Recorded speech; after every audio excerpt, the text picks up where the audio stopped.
Junior Dhitwa Kelo Kenya Kwanza Kaito Bendangne Ranweke Twa Kelo Azimio Kenya Alliance Gibirongo mpaka tende kwa magoma siasa kachia chalmar Kenya kabindi tingo paro machi pario kwa dangwena mabende Uganda medogole pachi chikno makoro geto medosuru e pachoka e magomende wakilone chendo ni maratil to mokwongo wachaogi mago mwami opek.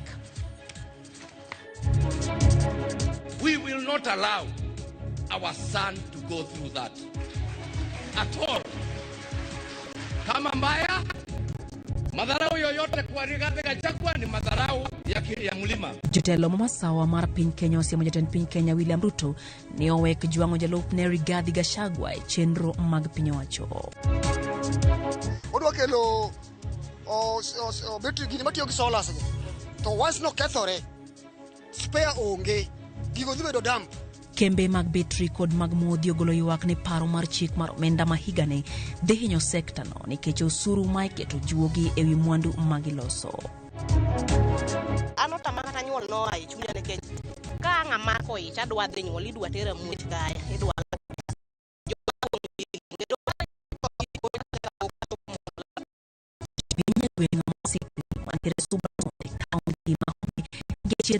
bang pi monyo alo matudogi gi gwenge mamoko.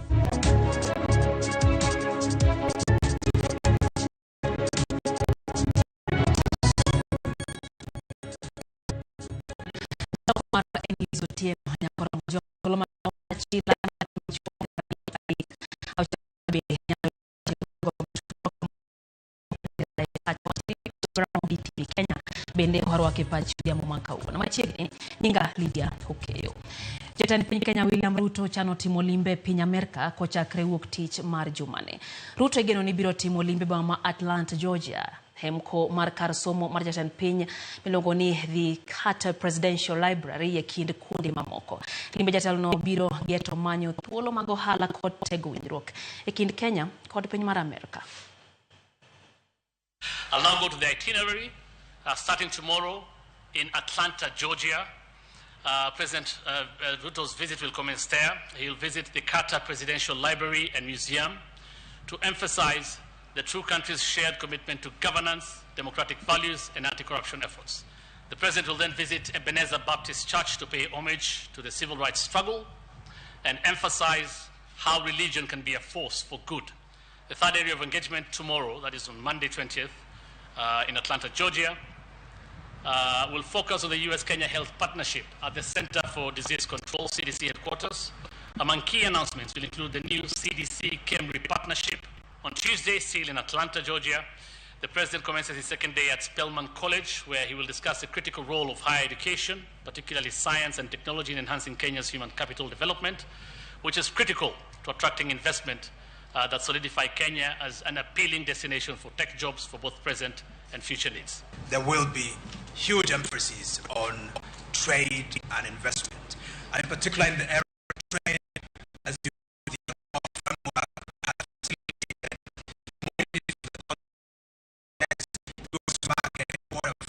differential terms is lapsing next year. Duol mochung'ne puodho yedhe kod kwiri e pacho ka Pharmacy and Poisons Board oyanga chudhe ma osebedo kayako dekeno mag piny owacho. Bende duol no oyango kwan ute thieth matiye tok chik kendo ma onge lesen kaka chik dwaro. Kaka jutho mondi lero no, oboke ma ogol kod duol ma kamano kaachiel gi migawo mar thieth katon 150 mag yedhe ma ogol sto mag sirikal noyudi e apedha manyo tim Kajiado. Oseyangore ni nitie chudhe makoro kwalo gige thieth kuonde keno mag piny owacho ahinya to e kaunti ma Kajiado kendo chwalo gi nyaka e ute thieth matiye tok chik kendo onge kod lesen mag tich. Mane oyang kod oboke ma ogol kod duol ma ochung'ne puodho yedhe pachoka Pharmacy and Poisons Board. E oboke no gilero ni e apedha ma gisebedo ka gitimo kod obila giseyango achudhe makwalo gige thieth e ute thieth mag piny owacho e kaunti ma Kajiado kendo mwandu gi ichwalo e ute thieth mag jigiwegi mathothne okopuodhi kendo tiyo maonge lisen. E apedha ni katon 150 mag yedhe ne oyudi, ji 35 dhi ataro kod chik, ka ute thieth 50 olor kuom bedo ni gitiyo ataro mag chik kendo maonge lisen. Ji 35 gi osemaki kendo osechak chwal gi e doho. Bende oboke no oparo ne ute thieth man kod lesen mondo som nyadino e chike matayo chenro mag thieth ka bende kokalo e mbui okwagi mondo migi or kwayo mar yudo chenro mag wito gige thieth ma osetigo. Judith Omondi, Ramogi TV. Jaod bura ma Lego Songa Samuel Atandi omedo keto sinani neno ni opog kar chung od bura mare ka koro kwa jodak e gwengego mondo mi osir dwaro makamano, kowacho ni kar chung od bura no lach kendo winjo pogi nyadiriyo mondo mi giyud omenda mathoth mag dongruok. Atandi bende onyiso dwaro mare mar manyo kom gavana ma Siaya yiero mar 2023 kowacho ni bedo jaod bura osetiege kendo kete okang' mar kelo dongruok e kaunti ma Siaya. Wadwa pogo constituency Alego nonego weni pogo morocha neko poge. Adwa ni mondo poge wang'ni. Akianu winja ke kopoga Alego mwabedo constituency ariyo.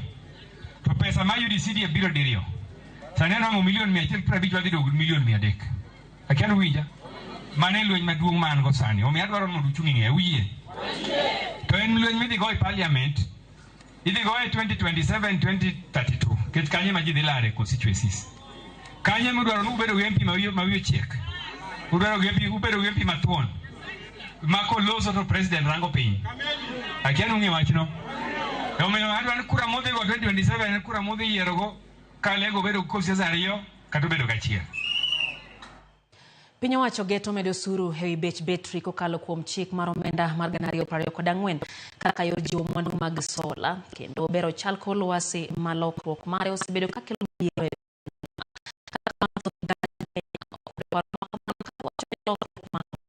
kelo ng'ikruok e ohala gitimo ahinya te kinde ma osuru bedore e thur kae.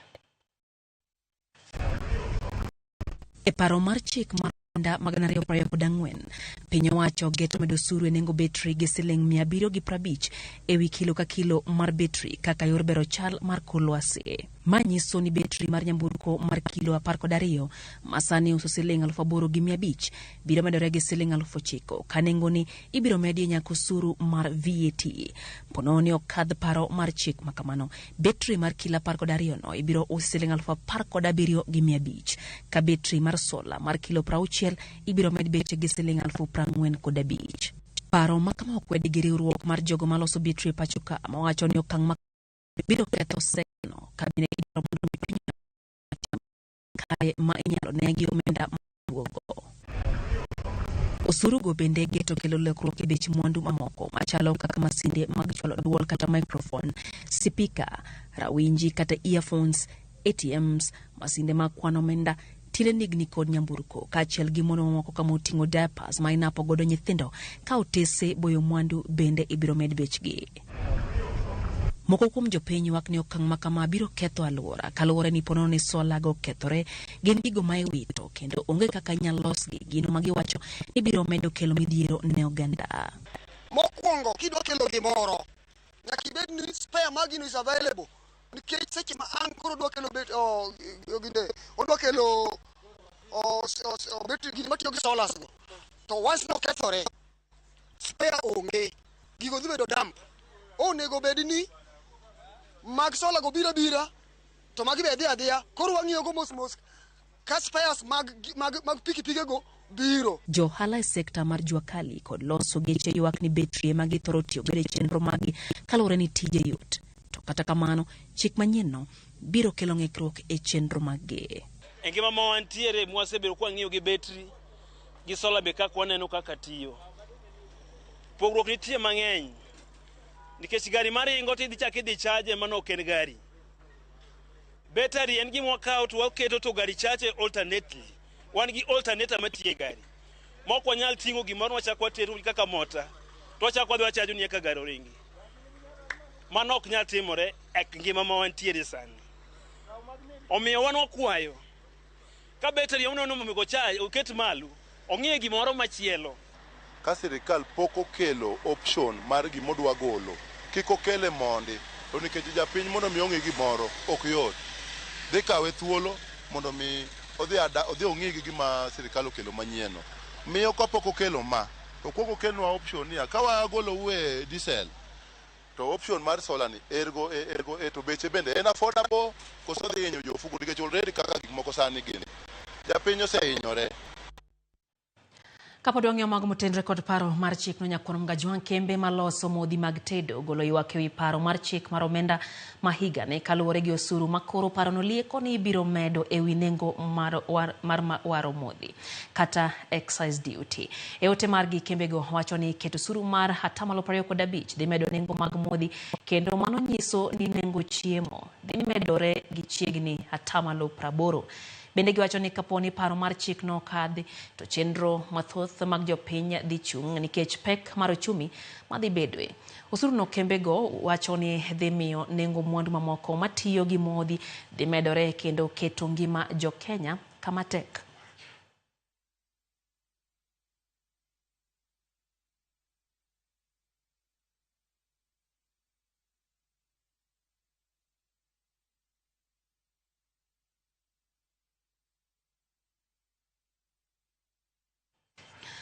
Koro Mgajwang' mano en dakika par gachiel bang' saa achiel midhiambo.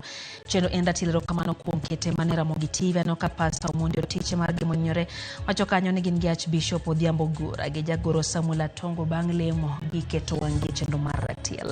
Nando bende ote mar Otis Tinga Oganyo. Otis wacho kacha ni entiere kaka sadhe wacho ni entie kamoni Rapogi. Kae to bende engineer Onono Jayala wacho ni entie Siaya County umoranya gi chendo mar ratiel.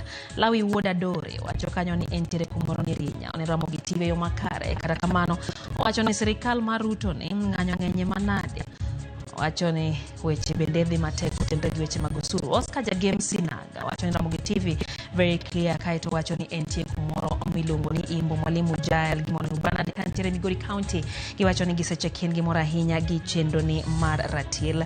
Benda neno ote kanyo mo ora gi Mwalimu Dorcas wacho ni oseche kien. Willis Makarogo Willis wacho ni entie Mombasa kaito wacho ni ging'iyo wach mar team Man City. Haya Uchieng Jek wacho ni Kisumu Dunga weche gilerie Galuso Kumu County Sub County Manyatike County ya Migori kaito Wuoda Bito bende ntie Karin Kamoni Cooperative University wacho no kete mana kaudi ya umakauono. Joseph Raya ni kachaka intie Siaya Kababa hiro kamano kuom ket Ramogi TV oyo matinya kwa Mgajwang' ma endo til med oro ote magi kata kamano wadu kwa mathoth kikidhi mabor.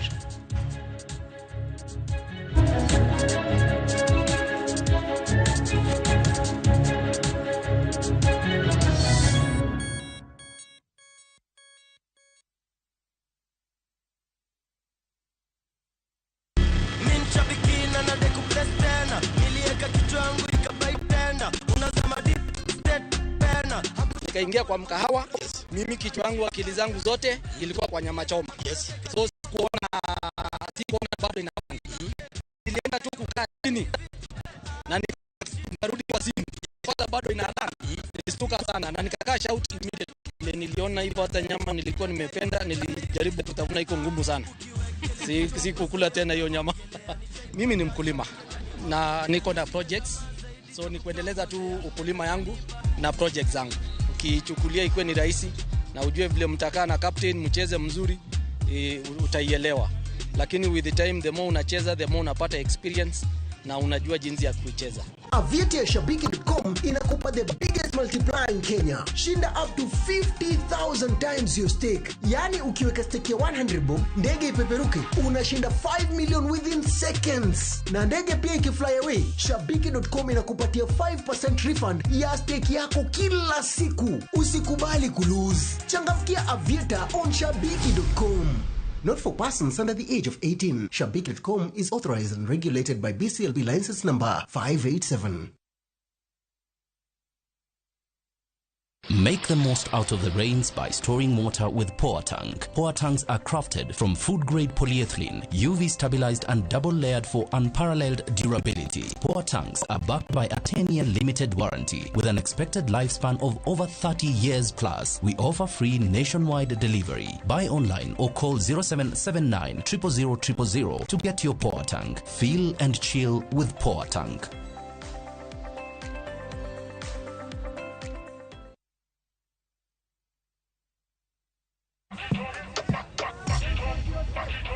Oh my God, this is unbelievable.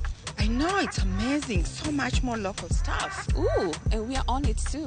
Fresh episodes every week. Plenty for the kids too. Tunes, movies, and educational programs. Nice.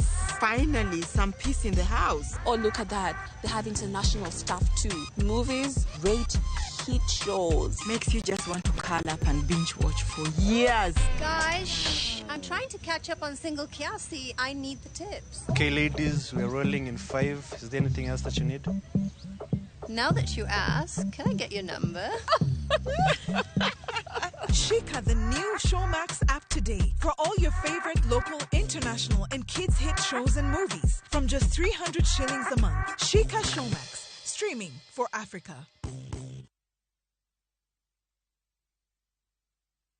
Sasa kwa tao moja tu unaweza pata third party cover for your private motor vehicle valid for 30 days. Say goodbye to expensive motor vehicle insurance. Pata bima kutoka Direct Line Assurance. Kujisajili bonyeza *487#. Weka namba plate ya gari yako, ID namba yako, email address yako na ulipe thao moja tu. And your digital cover will be sent to you instantly. Collect your sticker at your nearest Total service station. Dial *487# upate third party motor insurance valid for 30 days. Pap, ni thao tu.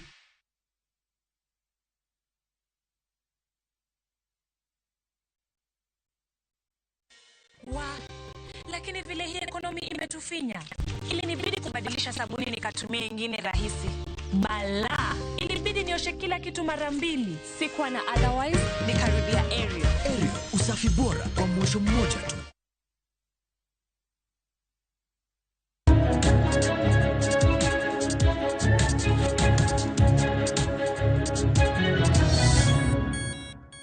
Machiegni kendo nyakoram gajuang ma Enratil wadhi mbele gi weche manyien kakora teri nyake county ma Homa Bay kama jopiny e gweng' masikri e kar chung od bura ma Suba North e county ma Homa Bay yogo midhiero mar wuoth masane gin go bang' olalo mane gitiyo godo madonje gweng'no pimo kendo koro weyo gweng'no kaka chula. Jopuonjre bende ngimagi ntiere andaki ka koro migawo mar somo chano mar daro moko kuom jopuonjre mang'ado aora no ka iterogi e skunde mamoko. Jafwambo marwa Ali Abich nigi ler koya e county ma Homa Bay. Gweng' masikri mayudore Lambwe kar chud bura ma Suba North sani en chula kendo jogweng' winje matek kaluwore gi pek mar wuoth mar donjo kata wuok e gweng'ni. Wang' pigni ma bende jogweng' ne ochako ni amuna ne opange kite kinde machon kendo jogweng' ne tiyo kode ka gidhi e mieregi kata kamano sani chuno mondo giyore kata giti kod yie nikech sani koro lokore nam kendo pogo gweng' masikri kod mano mandhoro. Jopuonjre mawuok Sikri kadhi somo Ndhoro kod mago mawuok Ndhoro kadhi somo e skul primar ma Sikri Jerusalem ngimagi nitie andaki odiochieng' ka odiochieng' ka giyoro pigni. Daniel Odero osebedo ka tiyo tij kwang'o jopuonjre. Mine manyalo nyuol kata gotieno shida nitiere amuna kabisa. Nyithi sikul onge kaka konyre ka gidhi skul sa 11 kogwen wasechiew repe ni ka an akwayo mama Gladys Wanga ka achiel gi MCA marwa achiel gi government mamalo akwayo gi chunya achiel ni ka giyie to giriwre mondo gikonyo e yor amuna ni okwane maber ahinya wachalo gima mbuchwa no dhi nono. An akwayo gi ng'one ke secondary onge Sikri mokwongo, primary nitiere nyithindo madhi Ndhoro, dispensary kata hospital moro amora onge Sikri, chiro nyaka nyithindo jowa dhi Homa Bay. Pigni bende okano repe mathoth kendo miyo jopuonjre kaachiel kod jogweng' bedo kod kiondko. Odiochieng' alangara wuok oko kendo chiemo gi nyadhi moko dewo kata koko ma jopiny gone kendo ka osechiemo ma oyieng' to winjo koko e mos kodhi buto e pi mana machiegni gi kama jopuonjre go eko luwo. Nyithi skule makoro to gi mon be wan go kae madhi ohala taon Homa Bay koro ka giduogo iyudo ka samoro jogi bot moko matindo mwakalo go jiko onge koro iyudo ka ng'ato yoro pi rawo be koro kecho ka. Gweng' masikri ni bende we kod hospital kata chiro ma jopiny nyalo tiyogo kendo chuno mine mondo ng'ado wang' pigni ka gidhi manyo thieth e gweng' ma Ndhoro ka thothgi bende tiyo kod yiedhi ka gilawo chiro e boma ma Homa Bay kendo kelo negi pek. Samoro ka yieni oweyi kidwa kalo mondo ibi koni idwa yore gi tiendi tiyore kama pigikni e nungoni ka. Samoro repe ni kata repe 4 kaka idwa kale kind repe go chuno ni ang' rito yiene nyaka ang' joma kwang'egi ema duogo kocha. Sana kaka wan mine ma pod nyuol an otama kata nyuol no ai chunya nekech ka ang' amako ich adwa dhi nyuol idwa tera much kaya idwa law koda sa joma kwang'o yiegi onge donga dhi kata tho gi e kore kata kapok achopo mondo law koda sa. Adieri wasandore jowadwa kata kuneno ka wasandore wayoro pi ka achiel gi nyithindo madhi sikul nyithindo nyumore pi, nyithindo yudo malaria, ka nyathi obiro to watero osiptal, ka nyathi obiro samoro nyathi ok dhi sikul nikech oyoro pi, kaka watimre be onge jowadwa. Sirkal konywa uru. Pek ma jopuonjre madhi e skund primar ma Sikri Jerusalem osebedo karadogo e pigni osemiyo migawo mar somo bedo kod paro mar golo oko jopuonjre mang'ado pigni mondo tergi e skunde mamoko mar reso ngimagi. For one school in Bita sub-county called Sikri Jerusalem, the children used to cross on a bridge made of stone, but it has since been submerged. So because of that, some of the children who are coming from the mainland were cut off. We thought of a boat, but the public boat that was available is no longer. I think it is not in operation. If we shall not manage to get a boat for the children, then as a ministry we are planning to relocate these children to the schools in the mainland. Ma ok ywak mokwongo ma jopiny golo wach ni ka kwayo margi ne jotelo mane giyiero kod sirikal mondo yo konygi giwuogi e midhieroni. Ali Abich, Ramogi TV, Homa Bay. Emana bende koro dhi bedo achiel kuom gigo mabende itwakie e twak mar Atino Nyakora Mgajuang. Jotelo mawuok e masawa mar piny Kenya owuok tung' mosuo kod jatend piny Kenya William Ruto ka konegi ni owe nyiso jalupne Rigathi Gachagua chaya kendo oweyo ma ok onywande tije mag piny owacho. Jotelo mane ni alame kanisa moro e kaunti ma Nyeri okoni apisi ma jatend piny ok osenyiso luor ne apis jalupne kata doko ni jalupne osebedo kasiro tije mag jatend piny. Walter Nyabaga ntiere kod ler mathoth. En alama ni chiemb chuny dirore marom kod weche mag siasa e kinde alama ne obagi kanisa mar Katholik ma en darasa e kaunti ma Nyeri. Ka jotelo mowuok masawa mar piny Kenya omake men kod apisi mar jatend piny William Ruto ni ok osemiyo luor apisi mar jalupne Rigathi Gachagua. We will not allow our son to go through that at all. Hatutaruhusu. He will not be taken through that. Hakupewa kiti na mtu, aling'ang'ania. Na hicho kiti kura tulizozipiga ndizo zilimpa deputy president. And he is not a deputy president by default. Ni mpango wetu na yeye ndiye ameshikilia mlima. So, ningetaka nitangaze nikiwa hapa kwa kanisa. Madharau yoyote kwa Rigathi Gachagua ni madharau ya mlima. Kweli uongo? Kudhihakiwa ni mlima unadhihakiwa, kweli uongo? As many as of that opinion say aye. Jood bura mane oyware alamno okonegi seneno kit kaka jalup jatend piny Rigathi Gachagua imiyo bath pap e tije kod romo mag sirikal mochuno ka iweye moko tielne kata tich e lwete kendo tijego imiyo jok moko none matimo. Ranyisi en mar jatend migawo mar apaya kod wuodhe Kipchumba Murkomen kod ogai mar Azimio Raila Odinga mane oromo ne jatend piny libamba ma Uganda Yoweri Kaguta Museveni kendo kowe tok tieko limbe mare.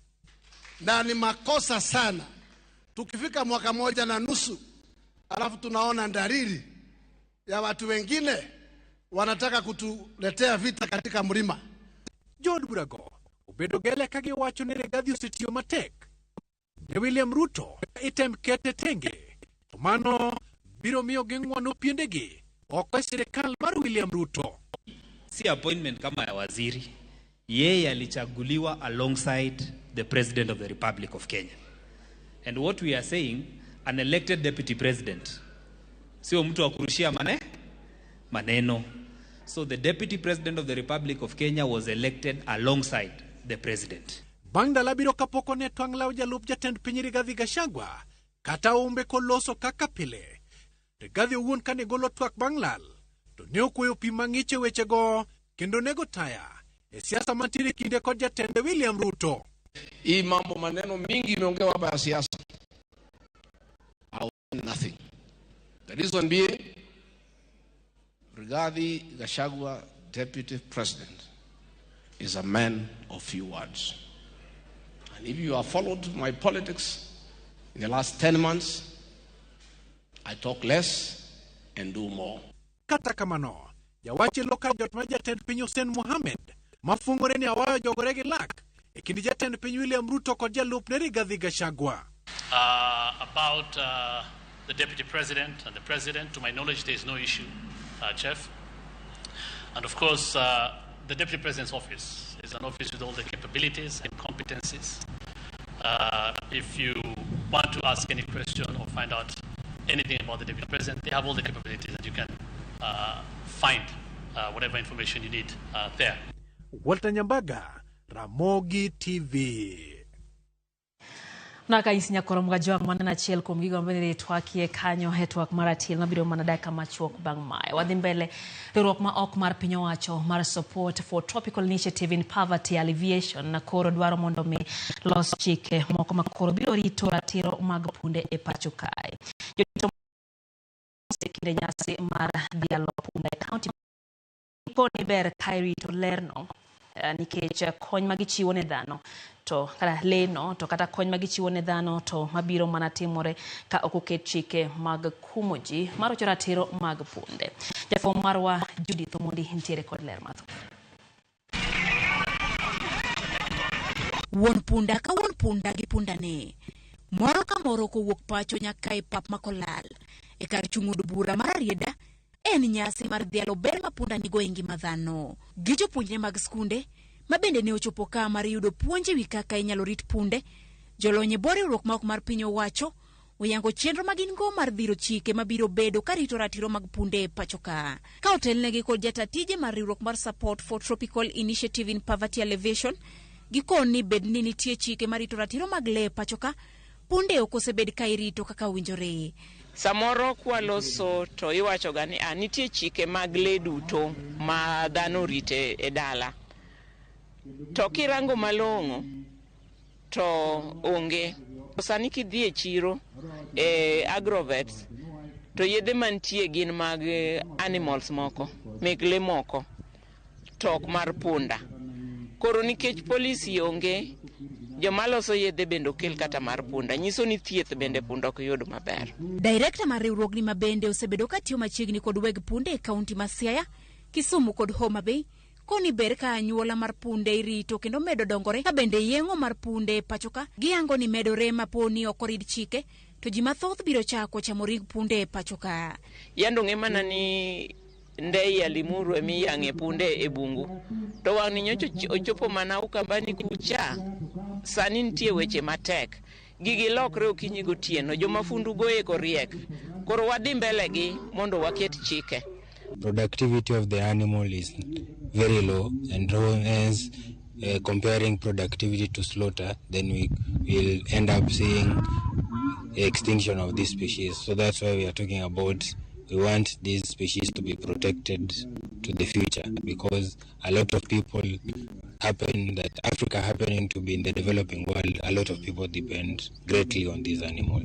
Director mauchung ne weche mag chia e kaunti ma Siaya Maurice Rangoma mabende ne onyuorie nyasini oyango ni kaka kaunti gisefwenyo ni kwan mar punde dok piny e kaunti kendo gisechako tiyo machiegni kod riwruoge ma opogore loso chike. Been working with the STIPA to come up with a donkey policy. We are in the progress. We have not yet gone far, but we're still consulting with other stakeholders so that we can come up with something that is concrete, that is acceptable to all donkey owners and all stakeholders in the donkey. Judith Omondi, Ramogi TV.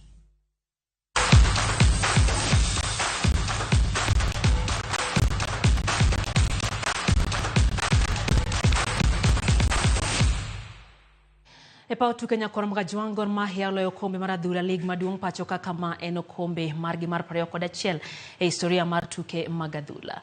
Kogalo noloyo klab mar Muhoroni Youth FC gondi 3-0 e alap ma Murang'a. Benson Omala nomiyo Kogalo gol mokwongo e dakika mar 48 kapok jotugo dhi e yweyo makamano. Boniface Omondi nomedo Gor Mahia gol mar 2 kapok Austin Odhiambo tieko tich ne Kogalo bang' loyo gol mar 3. Loch mar Gor Mahia keto gi nyaka points 67 kodong' tuke 3. Klab mar Tusker FC gi Police FC omako thuolo mar 2-3 kaluwore. Gor Mahia biro ting'o kombe e alap mar Raila Odinga Stadium tarik 19 tok tugo gi klab ma Atlanta FC.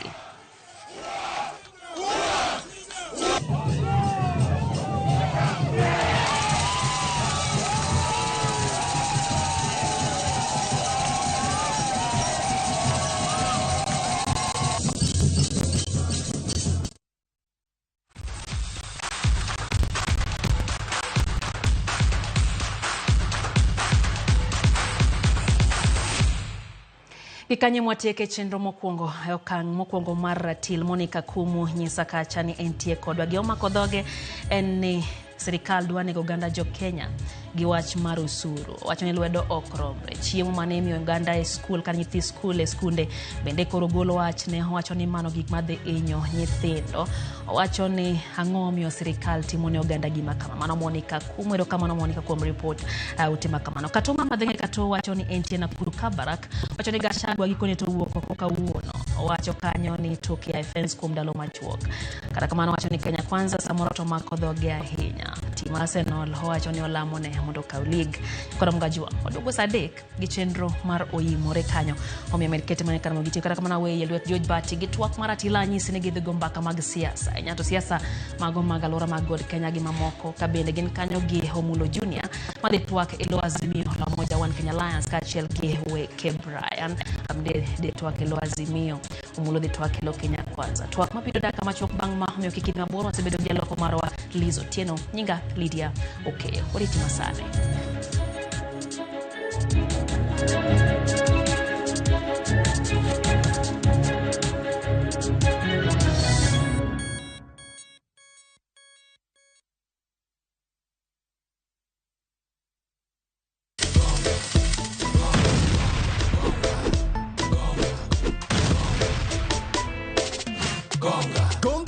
Ushinde chapa in seconds. Ni simple. Ingia gongagonga.com, register, deposit, wekelea stake yako na ugonge mamili. Game sasa iko in your hands. Cheza na pesi yako. Cash out winnings at your own time.